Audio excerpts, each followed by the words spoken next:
I often talk to moms and dads about their loved ones, and many people think that an addict has to hit rock bottom before they'll accept help. And the truth is that's not true. There's actually constructive and proactive ways that you can bring the bottom to them.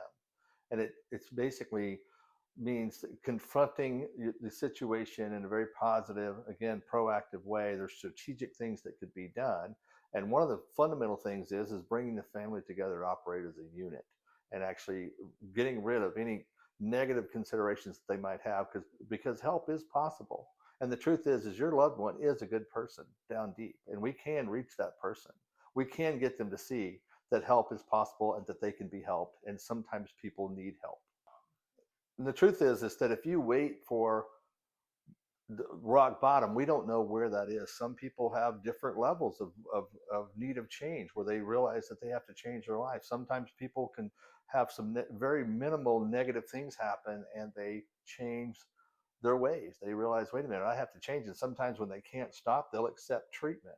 Sometimes people have to be put in a situation where the families are, when you have very close familial ties, that actually has a strong bond. And the truth is that the family can set out and say, look, this is what we expect. And we love you. We care about you, but this is what we expect from you as a loved one. And this is not done right out of the gate in an intervention. Sometimes people have misconceptions about that. Sometimes people think, oh, we're going to confront this person. We're going to do it where it's going to be chaotic. Now, I'm not going to tell you that chaos can't happen. I'm not going to say that the person may not get upset, but if the family is well coached and brought together to operate as a unit in a very loving but firm way, more often than not, your loved one will accept help.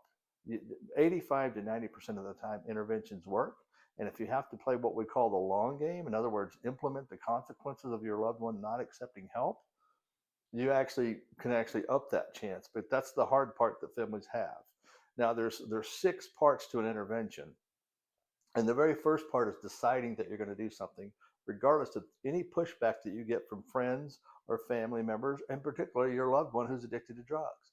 Now, these things, it's very emotional, and emotions, and most families are operating in the emotion of guilt or anger.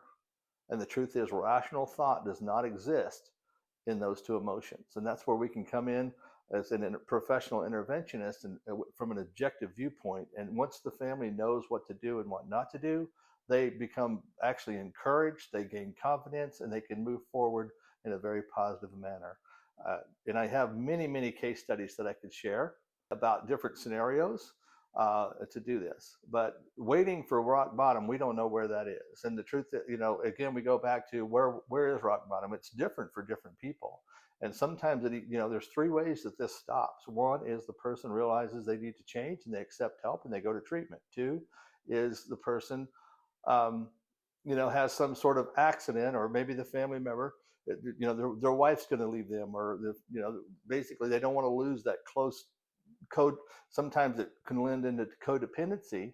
But then the third thing is the things in the environment that cause them to change, such as maybe losing their freedom by going to jail, or maybe it's health problems or something like that. And sometimes that's not even enough.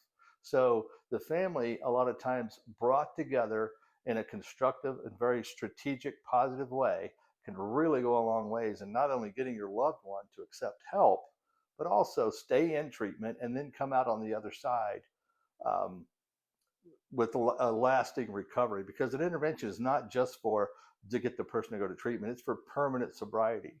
And our motto is the intervention is for the family.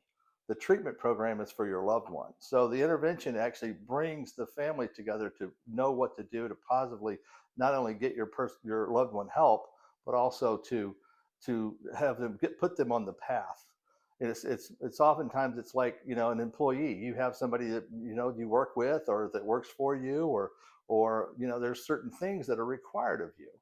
And as a family, you should have those a moral code that you're operating off of. And when somebody strays from that we should be putting them back on a moral code to where we can actually all be happy, we can all be constructive, and we can all move on with our lives and put this behind us.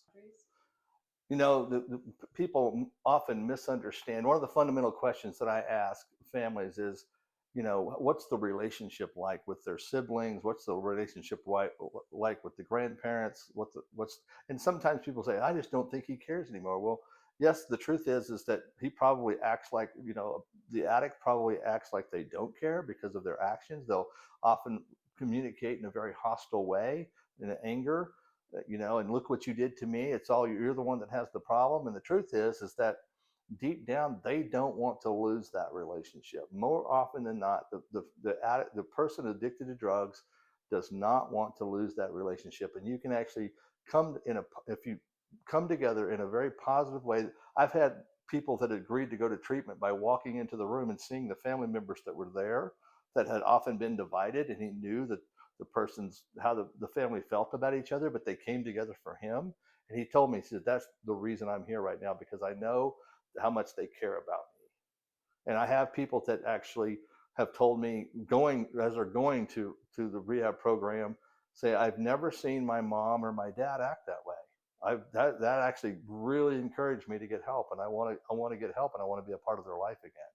So it's very, very important and very powerful. And the family often invalidate their own uh, power of influence, I should say, over their loved one in that regard. I've been helping people get off drugs for the last 25 years. I actually went through a rehab program myself 25 years ago, and I got into prevention, and then I got into helping people get into a rehab program, and then I started doing interventions. And so the first intervention I did was in 2001, and I've been doing them ever since, primarily for the last 10 years.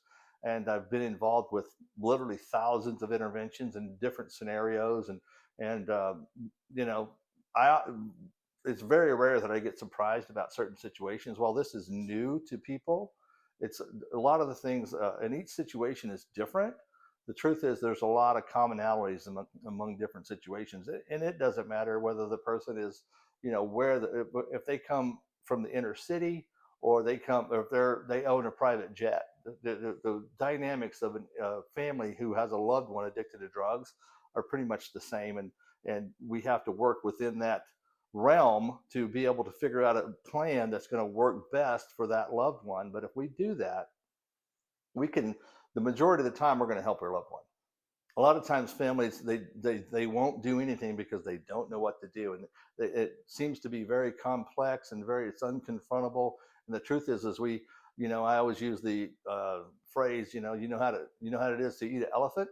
You do it one bite at a time. You take one step at a time, and you move forward, and you keep putting one foot in front of the other in a positive way, and eventually you're going to work out a plan where we can get your loved one into treatment. And we do this with love and compassion. People often have the misconception that interventions are, again, full of, confrontation and upset. And yes, those things can occur, but if we're properly prepared, we can help your loved one. And we do it in a very, and oftentimes people will appreciate it. Sometimes, I've had people tell me, there's no way he's going to go. He's going to do this. He's going to do that. And they sit down and, we put together a plan, and it's just like they just immediately go. And sometimes people even say, it's about time somebody did this, because they didn't, realize how the family actually felt. But we have to be firm, and we have to make the decisions that we're going to help our loved one, and we can do that with the help of unifying the family and putting together a strategic plan. The truth is that families are not alone. A lot of times people don't know what they think, that they're the only one. And I get asked almost every time, how do you do this? This is such an emotionally charged situation, and that's true. But the truth is I know what's on the other side of us. If we can weather the storm and get through this, and go through the chaos and the confusion and put together a plan, we can actually help your loved one. And happiness is on the other side of that. Happiness and a successful life. And this problem gets put behind us because now we've strategically and logically and with love and compassion helped your loved one. I have put together 25 tips for successful intervention based off of the trial and error of many years of experience and working not only with myself, but also with many other interventionists over the years. And these things are done in systematic order, and fundamentally, they're the core of a successful intervention. You can actually find that in the bio of this video. You can go click the link, or you can call us at 866-989-4499, and we'll be glad to answer any questions and help you any way that we can. Thank you.